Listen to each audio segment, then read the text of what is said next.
ప్రస్తుతం మనతో పాటు బీజేపీ ఎమ్మెల్యే పైడి రాకేష్ రెడ్డి గారు వారితో కూడా మనం మాట్లాడేటువంటి ప్రయత్నం చేద్దాం.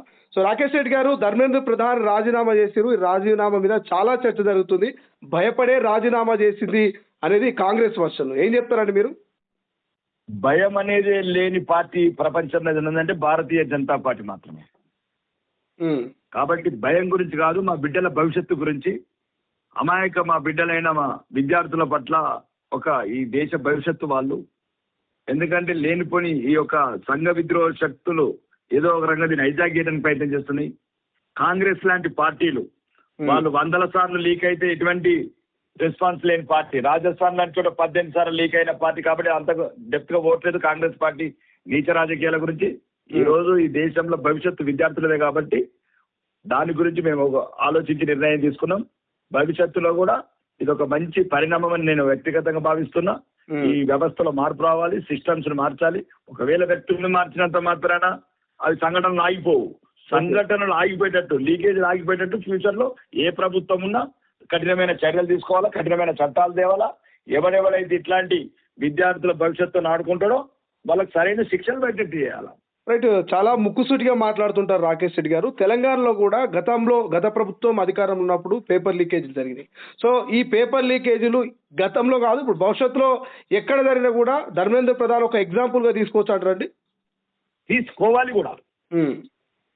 నరేంద్ర మోడీ గారు, నేను అనుకుంటున్నాను గౌరవనీయ నరేంద్ర మోడీ గారు ఆలోచించిన నిర్ణయం ఇది. ఎందుకంటే జరిగిన సంఘటనలు ధర్మేంద్ర ప్రధాన్ గారి ప్రమేయం లేదు. ఫస్ట్ దీన్ని సిబిఐకి ఎంక్వైరీకి ఇచ్చింది ధర్మేంద్ర ప్రధాన్ గారు. అధికారులు చేసిన ఒక చిన్న తప్పుల వల్ల ఈ సమస్య వచ్చింది. దీని ముందుగా తీవ్రమైన చర్యలు సిబిఐ యాక్షన్ తీసుకోమన్న మంత్రి. అయినా కానీ ఇది ఏదైనా సరే ఇది ఒక శుభ సూచకం. ఒకవేళ వ్యక్తులు ఈరోజు ధర్మేంద్ర ప్రధాన్ గారైనా కానీ వాళ్ళు ఏంది దేశం గురించి ఆలోచించాడు, బిడ్డల భవిష్యత్తు గురించి వచ్చాడు, విద్యార్థుల మనోభావాల గురించి గౌరవించాడు. మా బిడ్డని మేము ప్రేమిస్తాం, మా బిడ్డని మేము గౌరవిస్తాం. ఇది చాలా మంచి శుభ పరిమాణం. భారతదేశంలో ఇక ముందున్న ఎవరైనా లీకులు చేయాలా, విద్యార్థుల జీవితాన్ని ఆడుకోవాలంటే కూడా ప్రతి ఒక్కరికి, మంత్రులకు కూడా కొద్దిగా ఒంట్లో భయం ఉండే చర్య అని నేను అనుకుంటున్నాను. రైట్. చివరగా దేశ యువత రక్తాన్ని కలదూసింది భారతీయ జనతా పార్టీ. ఈ రాజీనామా ఏదో గతంలోనే చేస్తే బాగుండేది. ఇంత ఆలస్యము చాలా మంది యువత మరి వాళ్ళ ఆవేదనను, వాళ్ళ ఆక్రోశాన్ని బయటపెట్టే విధంగా చేస్తుందని ఒక చర్చ జరుగుతున్నది. ఏం చెప్తారండి? సోషల్ మీడియాలో వీడియోలు చూసే 23 లక్షల మంది ఎవరైతే విద్యార్థులు రాశారో మన పార్లమెంట్ దాంట్లో 23,000 మంది కూడా లేరు విద్యార్థులు. నీట్ రాసిన విద్యార్థులు. నీట్ రాసిన విద్యార్థులు 23,000 మంది కూడా లేరు. చాలా మంది పని ఇప్పుడు పడతాం. ఎవరైతే 23,000 మంది లేదని అంటున్నారు. లక్షలాది మంది అక్కడ ఢిల్లీకి వెళ్తున్నారు. బాలీవుడ్ యాక్టర్స్ వాళ్ళకి మద్దతు ఇస్తున్నారు. నీటికి సంబంధం లేని వాళ్ళు, పలస్తీనా జెండలు పట్టుకున్న వాళ్ళు, అల్లానే దేవుడు అంటోళ్ళు, ఇదేందండి ఖలిస్తాన్ జిందాబాద్, ఇవే నినాదాలు. అసలు ఏది మహిళా జర్నలిస్ట్ పట్ల అదేంది అవమానం, అదొకటి. అదేంది అంటే ఆ రకమైన అసభ్యకరమైన ప్రవర్తన లేని ఆర్మీని, పోలీసులను కొట్టడం ఏంది, వాళ్ళని చంపడానికి ప్రయత్నం చేయడం ఏంది? మరి ఎవరు కాపాడాల దేశాన్ని? రాకేష్ రెడ్డి గారు మీ వర్షం చెప్తున్నారు. ఓకే, పోలీసులపై వాళ్ళు రాళ్ల దాడి చేసిరు, లేకపోతే వాళ్ళు అసభ్యంగా ప్రవర్తించారని. కానీ కొంతమంది నేమ్ ప్లేట్ లేకుండా, కనీసం పోలీసులుగా కాకుండా వాళ్ళు సివిల్ డ్రెస్ లో ఉన్నారు, కొంతమంది యూనిఫామ్ లో ఉన్నా వాళ్ళకి నేమ్ ప్లేట్ లేదు. వాళ్ళు చాలా మంది యువత పట్ల తప్పుగా ప్రవర్తిస్తూ వాళ్ళపై లాఠీ చార్జ్ చేసిరు. మరి ఇదెక్కడి రాజ్యాంగం, ఇదెక్కడి ప్రజాస్వామ్యం అంటున్నారు కదా? మక్కీలు ఉంటారు. మీరు కావాలంటే దేశ రాజ్యాంగం కానీ, స్పెషల్ బ్రాంచ్ కానీ, అన్ని ఇంటెలిజెన్స్ కానీ, చాలా డిపార్ట్మెంట్లు కూడా భారతదేశంలో కాదు ప్రపంచంలో కూడా ఇదొక సిస్టమ్ ఉంటది. ఎందుకంటే నీకు సంఘ విద్రోహ శక్తులు ఎట్లా వచ్చినట్టు ఏర్పడాలంటే నీకు మట్టిలో ఉండాలి. అది కూడా తెలియకుండా మాట్లాడితే అది కరెక్ట్ కాదు. రాహుల్ గాంధీ లాంటి కూడా, ప్రియాంక గాంధీ లాంటి కూడా అట్లా ఒక దేశ ప్రధాని భద్రత ఎంత ఈ రోజు ఇంపార్టెంట్ ఉన్నది. వాళ్ళ తాత ప్రధాని ఉన్నాడు, వాళ్ళ నానమ్మ ప్రధాని ఉంది, వాళ్ళ నాన్న ప్రధాని ఉన్నాడు. ఏ రకంగా భద్రత తీసుకున్నారు?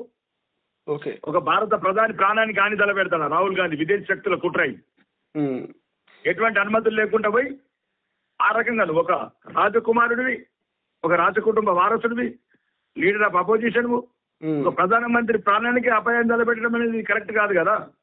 కాబట్టి ఒకటి మాత్రం చెప్తున్నాం, ఇప్పుడు అందరి పని అవుతుంది. విద్యార్థుల పట్ల ఏం చేయబోతురా? సంఘ విద్రోహ శక్తుల్ని ఎట్లా ఐడెంటిఫై చేయబోతున్నారు? ఏం చేయబోతున్నారు? చాలా సార్లు చేసినాం, చాలా సంఘటనలు చేసినాం. ఎవరిని ఎట్లా వర్షాలు అంచడం ఎట్లా, ఇది ఒకటండి. ఇది భారతదేశ భద్రతకు భారతదేశ ఐక్యతకు సంబంధించిన సమస్య అండి. రాకేష్ రెడ్డి ధర్మేంద్ర ప్రధాన్ సమస్య కాదు. కానీ ప్రశ్నిస్తే బీజేపీ దేశ ద్రోహులనే ముద్ర వేస్తుందని పెద్ద ఎత్తున సోషల్ మీడియాలో చర్చ జరుగుతుంది. ఇది నిజమనుకోవాలా? ఎవరిని దేశ ద్రోహులు మేము మనము, దేశ ద్రోహులు ఎవరో ఈరోజు భారతదేశంలో కూడా చూస్తున్నది. Okay right. చివరిగా ఒక ప్రశ్న అండి.